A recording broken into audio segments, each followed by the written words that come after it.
യോऽന്തഃപ്രവിശ്യ മമ വാച ഇമാം പ്രസുപ്താം സഞ്ജീവയത്യഖിലശക്തിധരസ്സുധാംനാം അന്യാംശ്ച ഹസ്തചരണശ്രവണത്വഗാദീൻ പ്രാണാൻ നമോ ഭഗവതേ പുരുഷായ തുഭ്യം. ഓം നമോ ഭഗവതേ വാസുദേവായ. ഭാഗവതം പ്രഥമസ്കന്ധത്തില് 1-ാം ശ്ലോകത്തിലേക്ക് നമ്മൾ കടക്കുകയാണ്. ഭാഗവതം പ്രഥമസ്കന്ധം ആരംഭിക്കുന്നു. അവിടെ 1-ാം അധ്യായത്തിൽ മംഗളാചരണം എന്ന ഭാഗമാണ്. അവിടെ പ്രധാനപ്പെട്ട 3 ശ്ലോകങ്ങളോട് കൂടിയിട്ട് ഈ സത്യം പരം ധീമഹി എന്ന് ഈ പരമമായിട്ടുള്ള ഈ സത്യത്തിനെ ധ്യാനിച്ചുകൊണ്ടാണ് ആ ഭാഗവതം ആരംഭിക്കുക. 1-ാം ശ്ലോകം ജന്മാദ്യസ്യ യതൊന്വയാദിതരതശ്ചർദ്ധേഷഭിജ്ഞസ്വരാട് തേനേ ബ്രഹ്മഹൃദായ ആദികവയെ മുഹ്യന്തി യത്സൂരയഃ തേജോ വാരിമൃതാം യഥാ വിനിമയോ യത്ര ത്രിസർഗോ മൃഷാ ധാംനാ സ്വേന സദാ നിരസ്തകുഹകം സത്യം പരം ധീമഹി. ജന്മാദ്യസ്യ യതൊന്വയാദിതരതശ്ചർദ്ധേഷഭിജ്ഞഃ സ്വരാട്. ജന്മാദ്യസ്യ ഈ ലോകത്തിന്റെ ജന്മസ്ഥിതിലയങ്ങള് യതൊന്വയാദിതരതശ്ചർദ്ധേഷഭിജ്ഞസ്വരാട്. യതൊന്വയാത് ഈ ലോകത്തിന്റെ സൃഷ്ടിസ്ഥിതിലയങ്ങള്, അതാണ് ജന്മസ്ഥിതിലയങ്ങള്. യതന്വയാത് ആരൊരുവരിൽ നിന്നാണ് നിരന്തരമായിട്ടുള്ള ചേർച്ച കൊണ്ടിരിക്കുക. യതന്വയാത് ഇതരതശ്ച അത് ചേരണു. ഒരു വസ്തു കൂടിച്ചേരുമ്പോഴാണ് മറ്റൊരു വസ്തു ഉണ്ടാക്കുക. ഏതൊരു വസ്തുവിനും കാരണമായത് മറ്റെന്തെങ്കിലും ആ 2 വസ്തുക്കൾ തമ്മിലുള്ള ചേർച്ച കൊണ്ടായിരിക്കും. അത് അങ്ങനെ മറ്റൊരു വസ്തു ഉണ്ടാവണം. ഒരു വസ്തു നമുക്ക് നിർമ്മിക്കണമെങ്കിലും ആ നിർമ്മിക്കാൻ ആവശ്യമായിട്ടുള്ള മറ്റു വസ്തുക്കൾ, ഒരു ആഹാരം തന്നെ നമ്മൾ നോക്കിക്കോളൂ. ഉദാഹരണത്തിന് ഉണ്ടാക്കുകയാണെങ്കിൽ ആ ആഹാരം നമുക്ക് പാകം ചെയ്യാനായിട്ട് വേണ്ട വസ്തുക്കൾ, അല്ലെങ്കിൽ മറ്റെന്തെങ്കിലും സംഭവം, ഒരു വീട് നിർമ്മിക്കാനാണെങ്കിൽ അതിനെന്തൊക്കെ വസ്തുക്കൾ ചേരും, അപ്പോഴേ അതുണ്ടാകുള്ളൂ. എന്ന പോലെ എന്ത് കർമ്മങ്ങൾ നമ്മളിവിടെ ബാഹ്യമായിട്ട് നോക്കിയപ്പോൾ ഏത് വസ്തുവാണെങ്കിലും വസ്തുക്കളുടെ കൂടിച്ചേരലുകൾ കൊണ്ട് നിരന്തരം, അതാണ് യതന്വയാത് ഇതരതശ്ച മറിച്ചുള്ള നിലകൊണ്ടും. ഇതെല്ലാം വേർവിട്ടും പോണു. കൂടിച്ചേരണു, ഇതെല്ലാം വേർവിട്ടും പോണു. ഇതൊക്കെ ഇങ്ങനെ വരണു. അത് ആരാലാണ് ഇതെല്ലാം ഇങ്ങനെ സംഭവിക്കുന്നത്? ജന്മാദ്യസ്യ യതന്വയാത് യതന്വയാദിതരതശ്ച അർദ്ധേഷഭിജ്ഞസ്വരാട്. അർദ്ധേഷു സർവ ഈ അർത്ഥം എന്ന് നമുക്ക് പൊതുവെ പറഞ്ഞാൽ എന്തെങ്കിലും ഒരു പ്രയോജനം, അല്ലെങ്കിൽ ബാഹ്യമായത്, അല്ലെങ്കിൽ പ്രാപഞ്ചികമായത്, ഭൗതികമായത് എന്നെല്ലാം അർത്ഥം അതിന് വരും. അർദ്ധേഷു യതോ അന്വയാത് ഇതരതശ്ച. ഇതരത എന്ന് വെച്ചാൽ മറിച്ചുള്ള നിലകൊണ്ടും. കൂടിച്ചേരൽ എന്ന് പറയുന്നത് അന്വയമാണ്. ഇതരത എന്ന് പറഞ്ഞാൽ മറിച്ചുള്ള നിലകൊണ്ടും സംഭവിച്ചിരിക്കുന്നതോ ആരാലാണ്, എങ്ങനെയാണ് ഇതെല്ലാം ഇങ്ങനെ ആകുന്നത്? ആരാൽ ഇത് സംഭവിച്ചിരിക്കണു? അർദ്ധേഷു സർവഭൂതങ്ങളിലും, ഭൗതികമായിട്ട് ഇവിടെ പുറമെ നമ്മൾ അനുഭവിക്കേണ്ടതായിട്ടുള്ള സകല വസ്തുക്കളിലും. ഭൗതികത എന്ന് പറഞ്ഞാൽ പുറമെ നമ്മൾ കാണണു, കേൾക്കണു, സ്പർശിക്കണു, ഗന്ധം അനുഭവിക്കണു, അവിടെ രുചി അനുഭവിക്കണം. അതോ ഈ 5 കാര്യങ്ങൾ കൊണ്ട് നമ്മൾ അനുഭവിക്കണത് മായിട്ടുള്ളത് മാത്രമല്ല, നമ്മുടെ മനസ്സിലും ബുദ്ധിയിലും എല്ലാം ഉള്ളത് ഇത് തന്നെയാണ്. കാര്യം നമ്മുടെ മനസ്സ് നമ്മൾ ചിന്തിക്കണമെങ്കിലും നമ്മൾ ഈ ശരീരവും വേണം, ആവശ്യമാണ്. ഈ ശരീരവും ഈ തലച്ചോറും ഇതൊക്കെ ഉള്ളതുകൊണ്ടാണ് ഈ മനസ്സ് എന്നൊരു കൺസെപ്റ്റ് ഉണ്ടാവുന്നത്, സങ്കല്പം ഉണ്ടാവുക. അപ്പൊ ഈ മനസ്സിനും ബുദ്ധിക്കും ഇതിനെല്ലാം അർദ്ധേഷു സകല ഭൂതങ്ങളിലും ഇരിക്കുന്നതായിട്ടുള്ള ഒരാട്. അർദ്ധേഷു അഭിജ്ഞസ്വരാട്. ജന്മാദ്യസ്യ യതൊന്വയാദിതരതശ്ച അർദ്ധേഷു അഭിജ്ഞസ്വരാട്. അഭിജ്ഞ സർവബോധസ്വരൂപനായിരിക്കണം, ഈ ജ്ഞാനിയായിരിക്കണം. ഇത് അല്ലെങ്കിൽ ഇതിനെ എല്ലാം പിന്നിലിരിക്കുന്നതായിട്ടുള്ള ആ ബോധസ്വരൂപൻ, സർവത്തിനും മുകളിലിരിക്കുന്നതായിട്ടുള്ള ആ അവസ്ഥ, അങ്ങനെയുള്ള അർദ്ധേഷു അഭിജ്ഞ സ്വരാട്, സ്വരാടായിട്ടിരിക്കണം, സ്വയമേ പ്രകാശിക്കേണ്ടതായിട്ടുള്ളത്. ആരും പ്രകാശം കൊടുത്തിട്ടല്ല, സ്വരാട്ടാണ് ഭഗവാൻ. ഏതെങ്കിലും ഒരു വസ്തുവിനെ ആശ്രയിച്ചിരിക്കുന്നത് സ്വരാട്ടാവില്ല. എല്ലാ വസ്തുക്കൾക്കും കാരണമായിട്ടിരിക്കുന്നതാണ് ഈ സ്വരാട്. ഈ പ്രപഞ്ചത്തിലുള്ള സകല ചരാചരങ്ങളുടെയും ഉള്ളില് അന്തര്യാമിയായിട്ട് വിളങ്ങുന്നതായിട്ടുള്ള ആ സ്വരാട് സ്വയം പ്രകാശിതനായിട്ടിരിക്കണം. സകലത്തിലും, ഈ പ്രപഞ്ചത്തിലെ സകല ചരാചരങ്ങളിലും സ്വയം പ്രകാശിതനായിട്ടും ആദിമധ്യ അന്തരഹിതനായിട്ടും ഈ പ്രപഞ്ചത്തിന്റെ തന്നെ സൃഷ്ടിസ്ഥിതിലയങ്ങൾക്ക് കാരണഭൂതനായിട്ട് ഇരിക്കണം. ഇതിനെല്ലാം കാരണമായിട്ടിരിക്കണം. ഒന്നിൽ നിന്ന് മറ്റൊരു വസ്തു ഉണ്ടാവണേന് അവിടെ ഒരു കാരണമുണ്ട്. അതെങ്ങനെയാ മറ്റൊരു വസ്തു, അതിന് കാരണമായിട്ടുള്ള വസ്തു എങ്ങനെയുണ്ടായി, അതിന് മറ്റൊരു കാരണമുണ്ട്. ഇതിനെല്ലാം ഒരു കാരണം ഇതിന്റെ ഇടയിൽ ഇതൊക്കെ ഉണ്ട്. ഒടുവിൽ ഇത് പോയി നോക്കിക്കഴിഞ്ഞാൽ ഇതെല്ലാം ആ ഒരു ഒന്നിൽ നിന്ന് തന്നെ തുടങ്ങി. ഏതൊന്നിൽ നിന്ന്? അതാണ് ആ സ്വരാട്. എവിടെയെങ്കിലും നിന്ന് ഇതിന്റെയൊക്കെ പിന്നിലോട്ട് നമ്മൾ അന്വേഷിച്ച് പോയി കഴിഞ്ഞാൽ അത് ആ സ്വരാടാണ്. എവിടെ അവസാനിക്കണമെന്ന് വെച്ചാൽ അതിന്റെ മുകളിലോട്ട് നമുക്ക്, അത് ബ്രഹ്മാവ് തന്നെ നാരദരോട് ഇനി പറയണുണ്ട്, അതിന്റെ മുകളിലോട്ടൊന്നും നമുക്ക് സാധിക്കില്ല.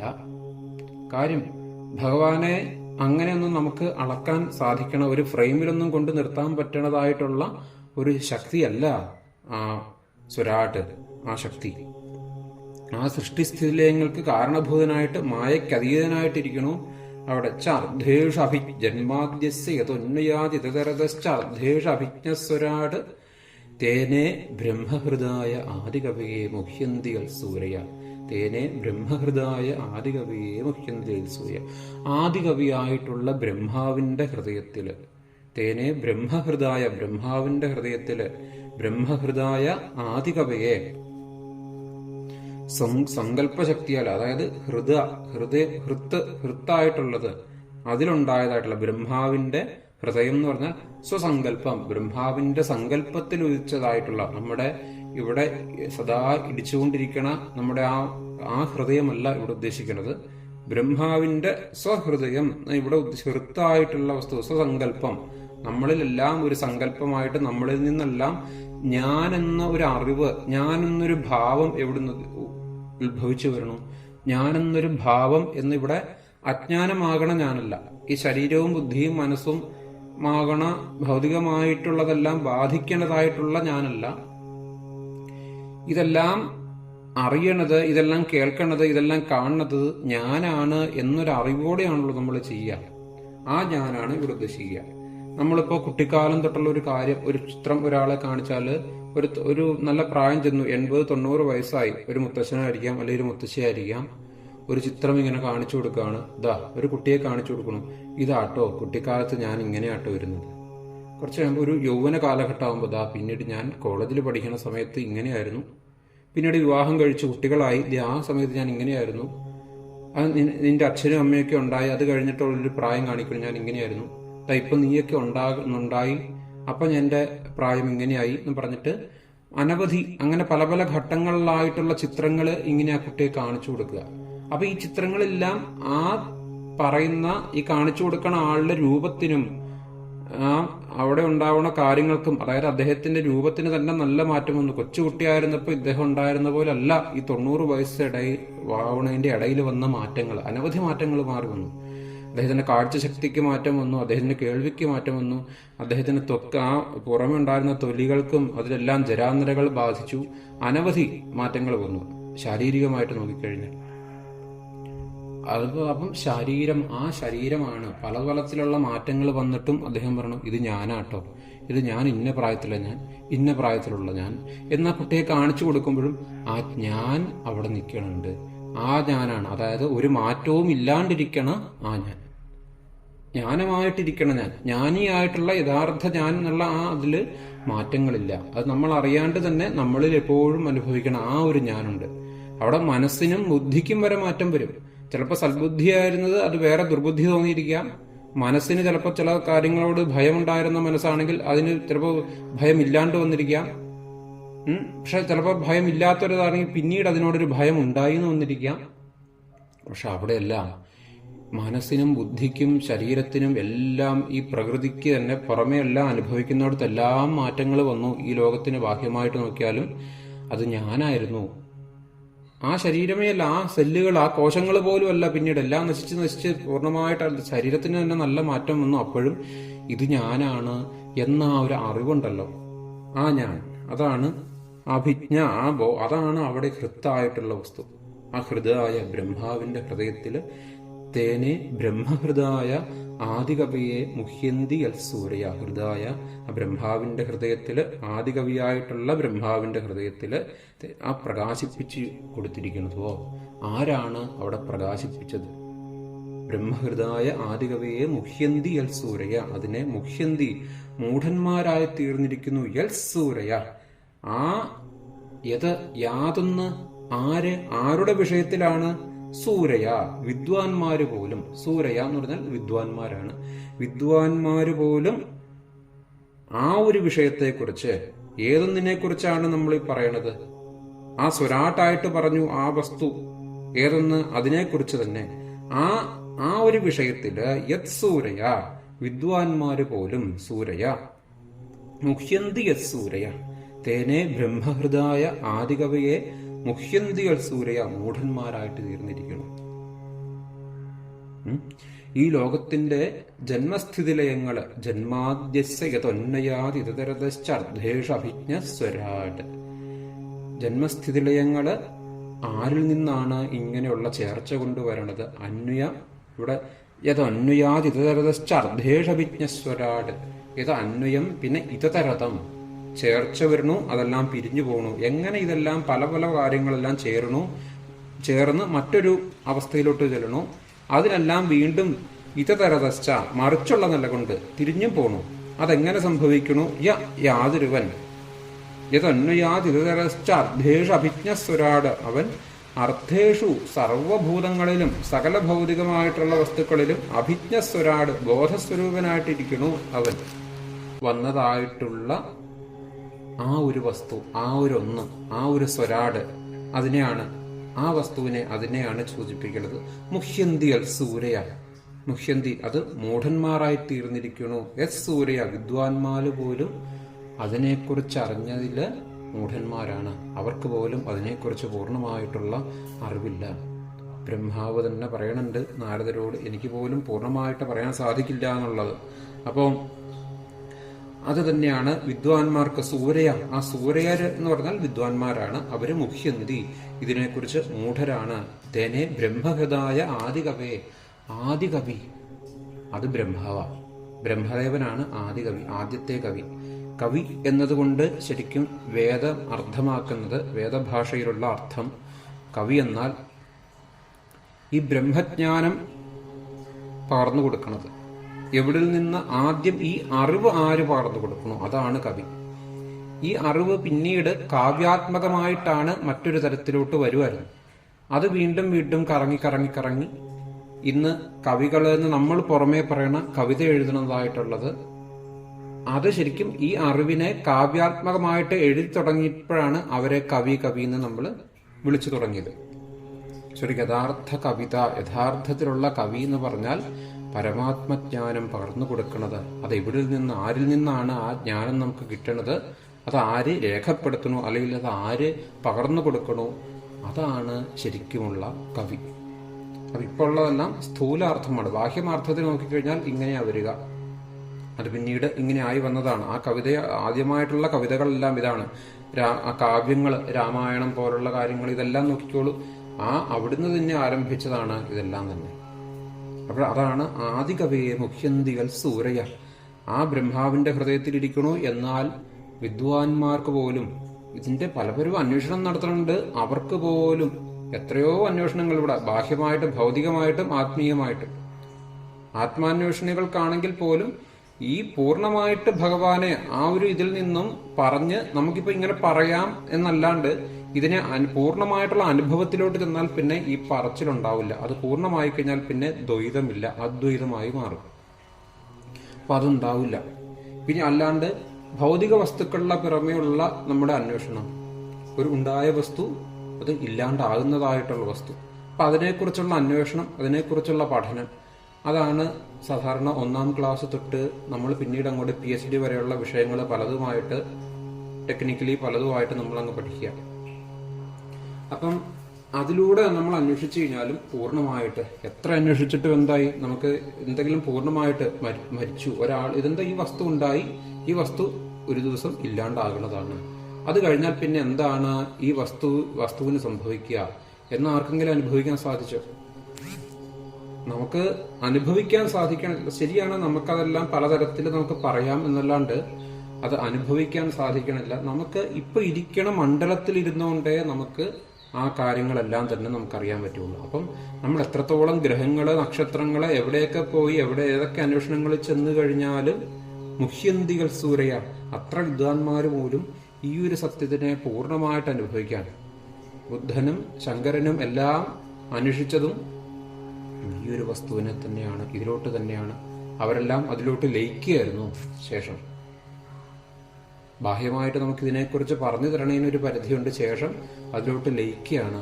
ഇപ്പം എങ്ങനെയാണ് എന്ന് വെച്ചാൽ, അത് ഉപ്പുപാവ കടലളക്കാൻ പോയി എന്ന് കഥ കേട്ടിട്ടില്ല. ഉപ്പുപാവ കടലളക്കാൻ പോയി കഴിഞ്ഞാൽ എങ്ങനെയാ, കടലിലോട്ട് ഉപ്പുപാവ ഇടണം, ഉപ്പാണ്.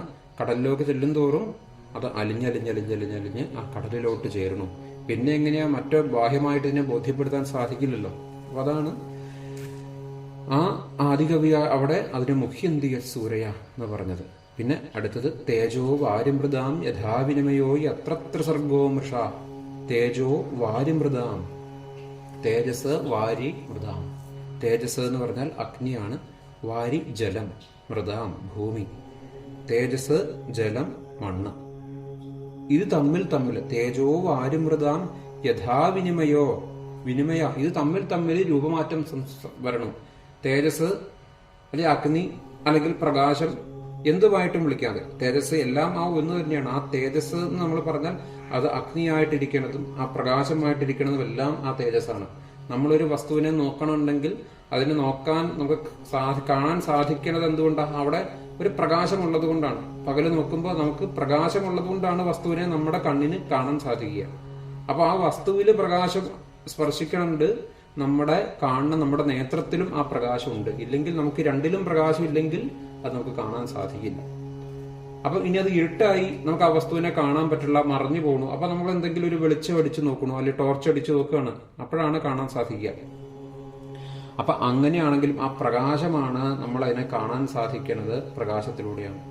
ഇനി അത് കാഴ്ചയിലൂടെ അങ്ങനെ തേജസ് അങ്ങനെ വരിക. ഇനി അല്ലാണ്ട് പ്രകാശം നോക്കിയാൽ ആ അഗ്നിയെ നോക്കിക്കഴിഞ്ഞാൽ ഏത് വസ്തുവിലും പഞ്ചഭൂതാത്മകമായിട്ടുള്ള വസ്തുവിലെല്ലാം അഗ്നി ഇരിപ്പുണ്ട്. ആ വസ്തു എടുത്ത് കയ്യിലിട്ട് ഒന്ന് ഉരച്ചു നോക്കിക്കോളൂ, നമ്മുടെ കയ്യിനെ തന്നെ പരസ്പരം ഉരച്ചു നോക്കിക്കോളൂ, ഒരു ചൂട് വരണില്ലേ? അപ്പം അഗ്നിയുടെ സാന്നിധ്യം. അപ്പം അങ്ങനെ പല ഭാവങ്ങളിലായിട്ട് ഇതേ അഗ്നി നിൽക്കുന്നു. തേജസ് വാരി മൃതം, ഈ അഗ്നി വെള്ളം മണ്ണ്, ഇത് തമ്മില് രൂപമാറ്റം. വിനിമയോ തേജോ വാരിമൃതം യഥാ വിനിമയോ, യഥാ ഏതുപോലെയാണോ വിനിമയോ രൂപമാറ്റം സംഭവിക്കണം. എത്ര ത്രിസർഗോ മൃഷ, ത്രിസർഗം, എത്ര ത്രിസർഗോ മൃഷ. ത്രിസർഗം എന്ന് പറഞ്ഞാൽ 3 മായകളുടെ സൃഷ്ടി, 3 തരത്തിലുള്ള മായയുടെ സൃഷ്ടി, ത്രിഗുണങ്ങള് എന്ന് പറയാം. ഇങ്ങനെ അതായത് വസ്തു ഉണ്ടായി ത്രിഗുണത്തിനെ നമുക്ക് ഏതെങ്കിലും ഒരു ഉദാഹരണത്തിലൂടെ, ഏതെങ്കിലും ഒരു വാക്കിലൂടെ മാത്രം ഒതുക്കി നിർത്താൻ പറ്റില്ല. അതിനെ ഭൗതികമായിട്ടും ആത്മീയമായിട്ടും പലതരത്തിലെ ത്രിഗുണങ്ങളെ നമുക്ക് എടുക്കാൻ പറ്റും. ഒരു വസ്തുവിന്റെ സൃഷ്ടിസ്ഥിതി ലയങ്ങളിലുള്ളത് ത്രിഗുണങ്ങളാണ്. നമ്മുടെ തന്നെ ഉള്ളിലുള്ള ചില സങ്കല്പങ്ങള്, നമ്മുടെ തന്നെയുള്ള ആ മനസ്സിനും ബുദ്ധിയിലും വരുന്ന പല മാറ്റങ്ങൾ, ഇന്ദ്രിയങ്ങളുടെ ആ ചേർച്ചയിൽ തന്നെയുള്ള ത്രിഗുണങ്ങളുടെ മാറ്റങ്ങൾ, അങ്ങനെ പല വിധത്തിൽ വേണം ത്രിഗുണങ്ങളെ കുറിച്ച് നമ്മൾ ആഴത്തിൽ ചിന്തിച്ചാൽ. അതെല്ലാം ഭാഗവതത്തിൽ വരുന്നുണ്ട്. ഇതിനെക്കുറിച്ചെല്ലാം കുറച്ച് ആഴത്തിലായിട്ട് ഇനി വരും അധ്യായങ്ങളിൽ വരും. സ്കന്ധങ്ങളിൽ കൂടുതലായിട്ട് സൃഷ്ടിയെക്കുറിച്ച് പറയണുണ്ട് ശാസ്ത്രീയമായിട്ട്. അതിൽ വരുമ്പോൾ നമുക്കത് ആഴത്തിൽ ചിന്തിക്കാം. എത്ര ത്രിസർഗോ വൃഷ, ഈ 3 വിധത്തില് ഒരു വസ്തു ഉണ്ടാകണോ, അത് നിലനിൽക്കണോ, അത് ഇല്ലാണ്ട് പോകണോ, ഈ 3 വിധത്തിലുള്ള ഗുണങ്ങളുടെ സൃഷ്ടി. ഈ 3 വിധം ഗുണങ്ങൾ, മായയാകണ ഗുണങ്ങൾ, അത് സ്ഥിരമല്ലാത്തതാണ്. ഒരു വസ്തു ഉണ്ടാകല്, നിലനിൽക്കല്, ഇല്ലാണ്ടാകല്. അപ്പൊ ഇത് ഉണ്ടാകണതിന് മുമ്പും ഇത് ഒടുവിൽ അത് ലയിക്കണതിന് ശേഷവും എന്താണ്? അത് തന്നെയാണ് ആ സത്യം.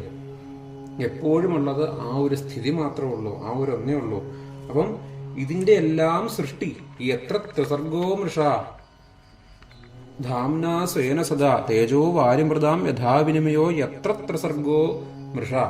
ആ തേജസ് വാരി മൃതാം ഭൂമി, അഗ്നി ജലം ഭൂമി, ഇതിന്റെയൊക്കെ വിനിമയങ്ങള്, കൂടിച്ചേരലുകള്, പിരിഞ്ഞുപോകലുകള്, എത്ര ത്രിസർഗവും മൃഷ, ഈ ത്രിഗുണങ്ങളിലൂടെ സൃഷ്ടിസ്ഥിതി സംഹാരം എന്ന് പറഞ്ഞു. ഇതിന്റെ എല്ലാം ഈ ഗുണങ്ങൾ, ഈ ഒരു അവസ്ഥയിലൂടെയാണ് ഇതെല്ലാം ഉണ്ടാകണോ, നിലനിൽക്കണോ, അത് വീണ്ടും തന്നെ ലയിച്ചു പോണു. എവിടുന്ന് അത് വന്നു, വീണ്ടും അത് ലയിച്ചു പോണു.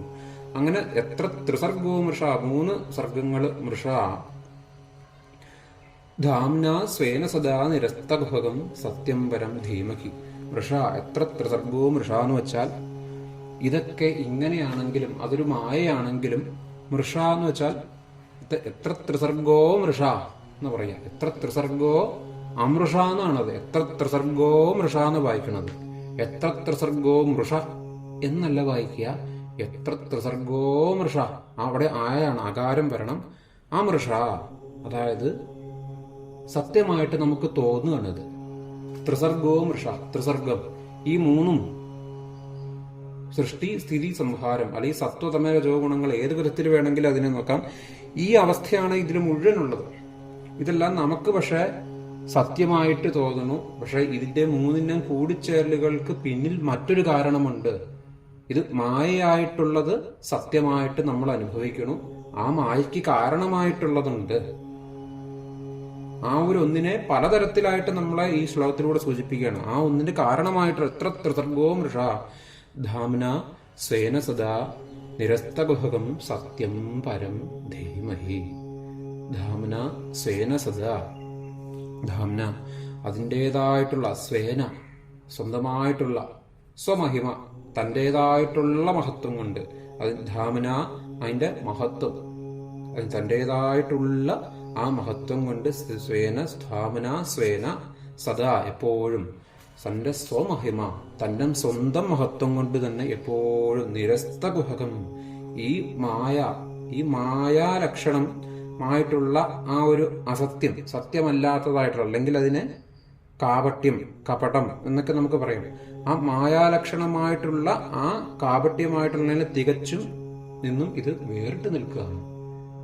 അതിൽ ഉള്ളതും ഇത് തന്നെയാണ്. 3ലുള്ളത് എത്ര ത്രിസർഗോ, ത്രിഗുണങ്ങളിലുള്ളത്, സൃഷ്ടിസ്ഥിതി സംഹാരങ്ങളിലുള്ളത്, അല്ലെങ്കിൽ ഏത് വസ്തുക്കളിലുള്ളതും, നമ്മൾ അനുഭവിക്കുന്നതിലുള്ളതും, നമ്മുടെ കാഴ്ചയിലും നമ്മുടെ കേൾവിയിലും നമ്മുടെ സ്പർശനത്തിലും ഗന്ധത്തിലും രസത്തിലും എല്ലാം ഉള്ളത്. ഇതൊക്കെ നമുക്ക് അനുഭവിക്കാൻ സാധിക്കേണ്ടത് ഏതുള്ളത് കൊണ്ടാണ്? അതുള്ളത് കൊണ്ട്, ആ ഒരു വസ്തു ഉള്ളത് കൊണ്ട്, ആ ഒരു സത്യമുള്ളത് കൊണ്ട്. ഇതിനെയെല്ലാം ആ വസ്തുവിൽ കൽപ്പിച്ചിരിക്കണു, ആ വസ്തുവിൽ ഇതെല്ലാം ഇരിക്കണു. അതുകൊണ്ടല്ലേ നമുക്കത് അനുഭവിക്കാൻ സാധിക്കുക. നമ്മളിലുമുണ്ട്, ആ വസ്തുവിലുമുണ്ട്. ഇവിടെയുള്ള സകല വസ്തുക്കളും, നമ്മുടെ ശരീരമടങ്ങുന്ന ഇവിടെയുള്ള സകല വസ്തുക്കളിലും ഇതുണ്ട്. ഇതുള്ളത് കൊണ്ടാണ് നമുക്ക് അതിനെ അനുഭവിക്കാൻ സാധിക്കണം. അത് നമ്മളിലുമുണ്ട്, അത് അതിലുമുണ്ട്. അതുകൊണ്ട് ഇത് നമുക്ക് അനുഭവിക്കാൻ സാധിക്കണം. അപ്പൊ ആ ഒന്ന്, അതുണ്ടായിട്ടും ഇതിലെല്ലാം ഉള്ളത് ആ ഒരേ ഒരു തന്നെ, ആ ഒരേ ഒരു ഭഗവാൻ തന്നെ ഉള്ളൂ. ആ ഭഗവാൻ തന്നെ ഉള്ളതെങ്കിലും അതിൽ നിന്ന് അതല്ലാണ്ടും ഭഗവാന്റെ സ്വരൂപമായിട്ട് മാറി നിൽക്കണമുണ്ട്. ആ അനുഭവിക്കുന്നതായിട്ട് നമ്മുടെ ഇതിലെല്ലാ വസ്തുക്കളിലും ഈ ഭഗവാൻ തന്നെ ഇരിക്കണുണ്ട്. എന്നാൽ ഇതൊന്നുമല്ല സത്യം. ഈ അനുഭവങ്ങളും ഈ കാണുന്ന നമ്മുടെ പഞ്ചേന്ദ്രിയങ്ങൾ കൊണ്ടുള്ള ഈ പഞ്ചഭൂതാത്മകമായിട്ടുള്ള വസ്തുവിനെ പ്രകർഷേണ പഞ്ചം, ഈ പ്രപഞ്ചം നമ്മൾ അനുഭവിക്കണു. എന്നാൽ ആ പ്രപഞ്ചമാണോ സത്യം എന്ന് വെച്ചാൽ അതൊന്നുമല്ല സത്യം. എന്നാൽ അതിന്റെ പിന്നിലുള്ള ഇതൊന്നുമല്ല സത്യം. ഇവിടെ ഒന്നും തന്നെ ഉണ്ടായിട്ടില്ല, ഒന്നും തന്നെ ഇല്ലാണ്ടാകണില്ല. എപ്പോഴും ആ ഒരേ ഒരു അവസ്ഥ, അതാണ് എപ്പോഴും ഉള്ളത്.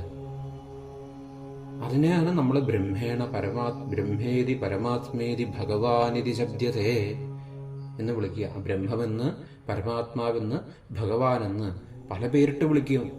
അതേ ഒരേ ഒരൊന്ന്, ആ ഒരൊന്ന്. അപ്പൊ ആ ഒരൊന്ന് ഈ അനുഭവങ്ങളിലുമുണ്ട്, ആ വസ്തുക്കളിലും നമ്മളിലും ഒക്കെ ആ ഒരൊന്നുണ്ട്. എന്നാൽ ഈ അനുഭവവും ഈ വസ്തുവും ഇതൊന്നും അല്ല സത്യം, ഇതൊക്കെ മായയാണ് എന്ന് നമ്മൾ അറിയുമ്പോ പിന്നെ എന്താണ് സത്യം? അപ്പൊ ആ സത്യത്തിനെ നമ്മൾ മാറി അറിയണം. ഇതൊന്നുമല്ല സത്യം എന്ന് ഭഗവാനെ നമ്മൾ മാറി. ഇതിന്റെയൊക്കെ ഇതൊന്നും അല്ല ഇവിടെ സത്യമായിട്ടുള്ളത്, ഭഗവാനേ ഉള്ളൂ. സത്യമായിട്ടുള്ളത് ആ ബ്രഹ്മമേ ഉള്ളൂ, അല്ലെങ്കിൽ സത്യമായിട്ടുള്ളത് ആ പരമാത്മാവേ ഉള്ളൂ. അപ്പം അങ്ങനെ നമ്മൾ അറിയണു. അങ്ങനെ നമ്മൾ അറിയുമ്പോൾ ഇതിലെല്ലാം ഉള്ളതായിട്ടുള്ള ഒന്ന് ഇതല്ലാണ്ട് സത്യമായിട്ട് മാറിയിൽ നിൽക്കണുണ്ട്. അതാണ് സ്വേന സദാ, തന്റേതായിട്ടുള്ള സ്വന്തമായിട്ടുള്ള മഹിമ കൊണ്ട് എപ്പോഴും സദാ എപ്പോഴും നിരസ്തഗുഹകം ധാമന സ്വേന സദാ നിരസ്തഗുഹകം. നിരസ്തഗുഹകം എന്ന് വെച്ചാൽ ഈ മായയുടെ ലക്ഷണം അതൊരു കപടത, അല്ലെങ്കിൽ മറയ്ക്കണു. നമ്മൾ ഈ സത്യത്തിനെ എന്താണ് മറയ്ക്കണത്? അതാണ് നിരസ്തഗുഹകം. മായാലക്ഷണമായിട്ടുള്ള ഈ കാപട്യത്തെ തികച്ചും അതിൽ നിന്നെല്ലാം വേറിട്ട് നിൽക്കുന്നതായിട്ടുള്ള വസ്തു. ആ വസ്തുവാണ് നമുക്ക് ഈ സത്യം. ആ വസ്തുവിനെ നമുക്ക് അനുഭവിക്കാൻ സാധിക്കാത്തതിന്റെ കാരണവും ആ വസ്തു തന്നെയാണ്. ആ വസ്തു തന്നെയാണ് നമുക്ക് ഈ മായയായിട്ട് ഇതിനെയൊക്കെ മറച്ച് നമുക്ക് കാണിക്കുന്നത്. നമ്മൾ ഈ അനുഭവിക്കുന്നതെല്ലാം ആ ഒരു മറയാണ്. അപ്പം അങ്ങനെ അതിൽ നിന്നെല്ലാം വേറിട്ടും ഈ വസ്തു നിൽക്കണു. സത്യം പരം ധീമഹി സ്വേനെ ധാംന സ്വേന സദാ നിരസ്തഗുഹകം സത്യം പരം ധീമഹി. ആ ഒരു സത്യത്തിനെ, ആ പരമമായിട്ടുള്ള സത്യത്തിനെ പരം ധീമഹി, പരമമായിട്ടുള്ള ആ സത്യത്തിനെ ധീമഹി ഞാൻ ധ്യാനിക്കുന്നു. അതായത് സത്യമായിട്ട് ഇവിടെ ഉള്ളൂ. അപ്പൊ നമ്മൾ ഞാൻ ധ്യാനിക്കണമെന്ന് വെച്ചാൽ ബുദ്ധി എങ്ങോട്ടാണ് പോകേണ്ടത്? നമ്മുടെ ബുദ്ധി ആ വസ്തുവിലോട്ടാണ് പോകേണ്ടത്.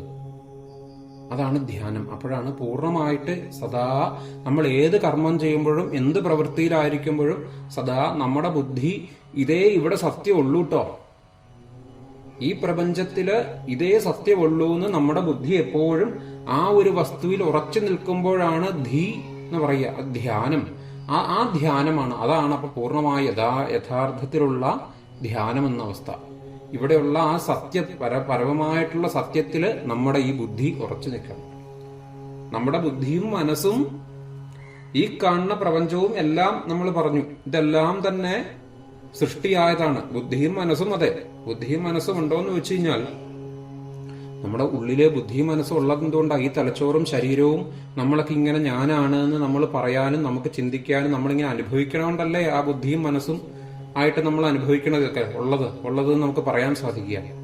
അപ്പൊ ഇതെല്ലാം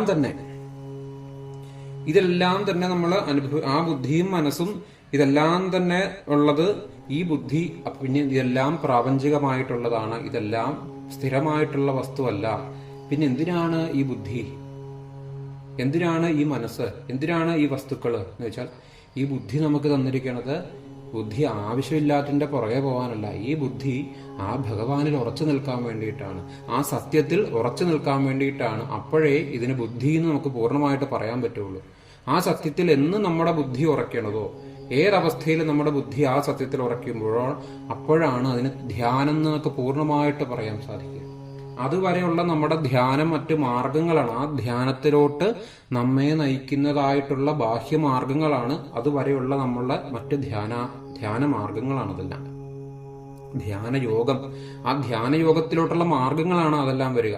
ശരിക്കും ധ്യാനമാകുക അതാണ് സത്യം പരം ധീമഹി. ആ ബുദ്ധി ആ സത്യത്തിലോട്ട് ഞാൻ അതിനെ ധ്യാനിക്കണു. ആ സത്യത്തിൽ എപ്പോഴും ഉറച്ചു നിന്നുകൊണ്ട് തന്നെ നമുക്ക് ഈ കർമ്മങ്ങൾ ചെയ്യാൻ സാധിക്കുക. ഇതേ ഉള്ളൂ. അപ്പൊ നമുക്ക് ഇതിനോടൊന്നും ഒരു അറ്റാച്ച്മെന്റ് വരില്ല, ഒരു ഒട്ടല് വരണില്ല.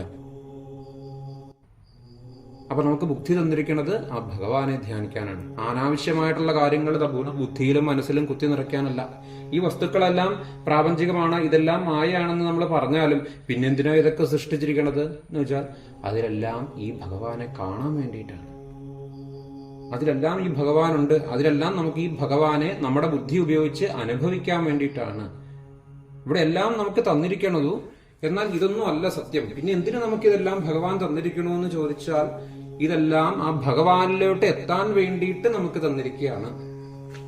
അതിനെ ആ വിധത്തിൽ ഉപയോഗിക്കാനാണ് തന്നിരിക്കുന്നത്. അപ്പൊ നിരസ്തഗുഹം സത്യം വരം ധീമഹി ജന്മാദ്യസ്യ യതൊന്വയാതിതരതശ്ചർദ്ധേഷഭിജ്ഞസ്വരാട്ട് തേനേ ബ്രഹ്മഹൃദായ ആദികവയേ മുഹ്യന്തിയൽ സൂരയ തേജോ വാരിമൃതാം യഥാ വിനിമയോ യത്രത്ര സർഗോ മൃഷാ ധാംനാ സ്വേന സദാ നിരസ്തഗുഹകം സത്യം പരം ധീമഹി. സകല ചരാചരങ്ങളുടെയും ഉള്ളില് അന്തര്യാമായിട്ടിരിക്കണോ, എല്ലാറ്റിലും ഇരിക്കണോ, അന്തരത്തിൽ എല്ലാറ്റിലും, നമ്മളിലും മറ്റു വസ്തുക്കളിലും എല്ലാം ഇരിക്കേണ്ടത് ആ ഒരു ഒന്ന് തന്നെയാണ്.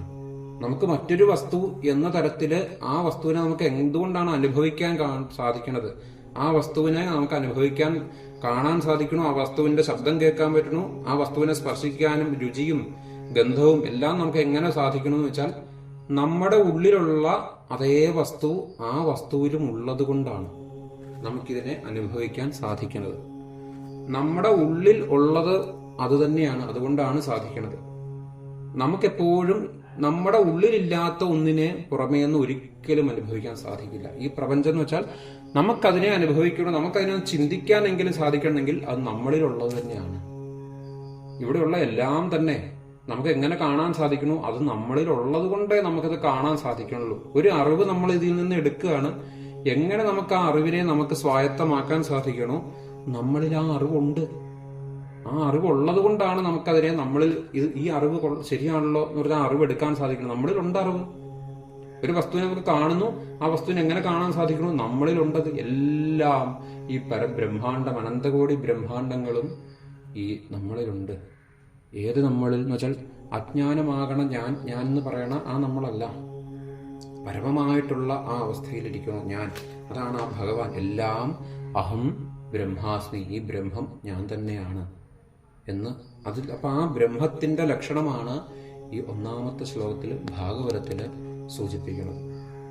അപ്പം അടുത്ത ശ്ലോകങ്ങളായിട്ട് നമുക്ക് വരും ദിവസങ്ങളിൽ ചിന്തിക്കാം. ഈ ഭാഗവതം പ്രഥമസ്കന്ധം പ്രഥമോധ്യായത്തിലുള്ള ഒന്നാമത് ശ്ലോകമാണ്. ഇനി 1, 2, 3 ശ്ലോകങ്ങളെല്ലാം ഇതുപോലെ കുറച്ച് നീളമുള്ളതാണ്. അതുകൊണ്ടാണ് നമ്മൾ ഇന്ന് കുറച്ച് വിശദമായിട്ട് പോയത്. ഇനി വരും ഈ 3 ശ്ലോകങ്ങൾ കഴിഞ്ഞാൽ പിന്നെ നമുക്ക് ഒരുമിച്ച് തന്നെ ഒരു 3, 4 ശ്ലോകങ്ങളെല്ലാം നമുക്ക് സാധിക്കുമെങ്കിൽ ചിന്തിക്കാൻ പറ്റും. അപ്പൊ ഇത് നമ്മൾ ഒന്ന് ഇത് ശ്രദ്ധിക്കണവര്, ഭാഗവതം ഫോളോ ചെയ്യണവര്, നോക്കണവരുണ്ടെങ്കിൽ, അവർക്ക് പുസ്തകം ഇല്ലാത്തവരുണ്ടെങ്കിൽ ഇതിന്റെ പുസ്തകം വാങ്ങിക്കേണ്ട വിധം നമുക്ക് പറയാം. ഇത് ആക്ച്വലി ഇതിന് മൂലം ഭാഗവതം, സംസ്കൃത ഭാഗവതമാണ് ഇപ്പൊ നമ്മൾ ചിന്തിച്ചുകൊണ്ടിരിക്കുന്നത്. അപ്പം ഇതിന് സംസ്കൃത ലിപിയിൽ തന്നെ സംസ്കൃത ശ്ലോകമായിട്ടുള്ളത് നമുക്ക് നേരിട്ട് കിട്ടണമെന്നുണ്ടെങ്കിൽ, അതൊരു പുസ്തകമായിട്ടാണെങ്കിൽ, സംസ്കൃതം വായിക്കാൻ അറിയാവുന്നവർക്ക് അത് വേണമെന്നുണ്ടെങ്കിൽ ഖോരഖ്പൂർ ഗീതാ പ്രസ് എന്ന് പറഞ്ഞിട്ട് പബ്ലിക്കേഷൻസ് ഉണ്ട്. അത് ഖോരഖ്പൂരിന്ന് അത് ഓൺലൈനിലായിട്ട് കിട്ടും. അത് ഗീതാ പ്രസ് ഖോരഖ്പൂർ എന്ന് പറയുന്നത്, അതാണ് സംസ്കൃതം നേരിട്ട് നമുക്ക് ഒരു പുസ്തകമായിട്ട് കിട്ടും. ഇനി അതല്ല, ഇതിന്റെ മലയാളം ഭൂരിഭാഗവും നമ്മൾ മലയാളത്തിൽ വായിക്കുന്നതാവും ഇവിടെ ഇരിക്കുമ്പോൾ എളുപ്പം വരും. അപ്പൊ ഇതിനെ തന്നെ മലയാളം ലെറ്ററിലോട്ടാക്കി വെച്ചിരിക്കുക. ഇപ്പൊ വിഷ്ണു സഹസ്രനാമം, ലളിതാ സഹസ്രനാമം ഒക്കെ എല്ലാവരും മലയാളത്തിൽ വായിക്കുന്നത്, ഈ ശിവസഹസ്രനാമം ഒക്കെ വായിക്കുന്നില്ലേ മലയാളത്തിൽ വായിക്കണത്, അത് മലയാളം ലെറ്ററിലാക്കി എഴുതിയിരിക്കുന്നത് കൊണ്ടാണല്ലോ. ആക്ച്വലി അത് ശരിക്കും സംസ്കൃതം തന്നെയാണ്. അപ്പൊ അത് അതേപോലെ തന്നെ ഇതിന്റെ മലയാളം നമുക്ക് കിട്ടണമെങ്കിൽ ഗുരുവായൂർ ചെന്നാൽ മതി. ഗുരുവായൂർ പബ്ലിക്കേഷൻസ് എന്ന് പറഞ്ഞ അവരുടെ ബുക്ക് സ്റ്റാൾ ഉണ്ട്. ഗുരുവായൂർ അമ്പലത്തിന്റെ ദേവസ്വത്തിൻ്റെതായിട്ടുള്ള ബുക്ക് സ്റ്റാൾ ഉണ്ട്. അവിടെ ചെന്ന് കഴിഞ്ഞാൽ ഇതിന്റെ 2 വോളിയമായിട്ടുള്ള കിട്ടും, ഭാഗവതത്തിന് കിട്ടും. ഗുരുവായൂർ തന്നെ വാങ്ങിക്കണമെന്ന് നിർബന്ധമുണ്ടോ എന്ന് ചോദിച്ചാൽ, കാര്യം ഇന്ന് മലയാളം ലിപിയിലോട്ട് ആക്കിയിരിക്കുന്നതിൽ തിരുത്ത് തീരെ ഇല്ലാത്തത് ഗുരുവായൂർ പബ്ലിക്കേഷൻസിനാണ്. മറ്റെല്ലാം ഓരോരോ തിരുത്തുകളുണ്ട്. ആ സംസ്കൃതം മലയാളത്തിലോട്ട് വന്ന പദങ്ങൾക്ക് പലയിടങ്ങളിൽ വായിക്കുമ്പോൾ അനവധി തിരുത്തുകളുണ്ട്. ചിലപ്പോൾ വലിയ പുസ്തകം വായിക്കാൻ എളുപ്പമൊക്കെ ഉണ്ടാവും, പക്ഷെ അനവധി തിരുത്തുകൾ അതിലുണ്ട്. അപ്പോൾ ഗുരുവായൂർ പബ്ലിക്കേഷൻസിന്റെ പുസ്തകം ഇല്ലാത്തവര്, ഇത് നോക്കണമെന്ന് താല്പര്യമുള്ളവര് അത് വാങ്ങിക്കുക, അത് വാങ്ങിച്ച് നോക്കിക്കൊള്ളുക. അതിൻ്റെ അർത്ഥം നമുക്ക് അങ്ങനെ ഫോളോ ചെയ്ത് പോകാൻ പറ്റും. ശരി, അപ്പം നമുക്കത് ഇന്നത്തെ നമ്മൾ ചിന്തിച്ചതായിട്ടുള്ള ഈ ജ്ഞാനം ആ ഭഗവാന്റെ പാദങ്ങളിൽ തന്നെ നമുക്ക് സമർപ്പിക്കാം. സ്വസ്തി പ്രജാഭ്യ പരിപാലയന്താം ന്യായേന മാർഗേണ മഹിം മഹേശ ഗോബ്രാഹ്മണേഭ്യ ശുഭമസ്തു നിത്യം ലോകാ സമസ്താ സുഖിനോ ഭവന്തു. സർവത്ര ഗോവിന്ദനാമ സങ്കീർത്തനം. ഗോവിന്ദ ഗോവിന്ദ.